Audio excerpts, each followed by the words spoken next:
December 20, 1968 16 বছরের বেটি লু Johnson এবং 17 বছরের ডেভিড ফ্যারাডে তাদের প্রথম ডেটে বের হয়। তাদের প্ল্যান ছিল স্থানীয় একটা রেস্টুরেন্টে খাওয়া দাওয়া করে তারা লং ড্রাইভে একটি লাভার রোডে যাবে, যেটার নাম ছিল lake Hermann road. Lake Hermann রোডে যাওয়ার পরে একটি সাইডে দাঁড়ায় তারা।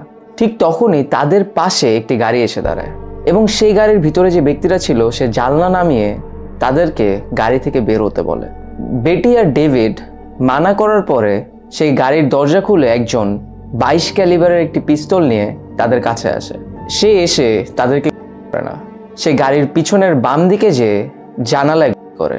তারা দুজন ভয় পেয়ে প্যাসেঞ্জার সিট থেকে বের হওয়ার চেষ্টা করে। ঠিক তখনই সেই লোকটা দৌড়ায় এসে ডেভিডকে তার মাথায় পয়েন্ট ব্ল্যাক করে।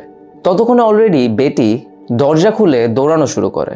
সেই লোকটা তার পিছে পিছে দৌড়াতে দৌড়াতে বেটিকে 5 বার পিছন থেকে করে। দেন সে নিজের গাড়ির কাছে আবার ফেরত এসে চলে যায়। ঠিক রাত 11টার পরে একজন মহিলা বেটি আর ডেভিডকে ওই অবস্থায় পায়। সে তখনই পুলিশকে কল দেয় অ্যান্ড তারপরেই পৃথিবীর সবচেয়ে রহস্যময় সিরিয়াল ইনভেস্টিগেশন শুরু হয়। কেউ তাকে চিনত না, সে নিজেকে পরিচয় দিত জোডিয়াক বলে। জোডিয়াক নিজেই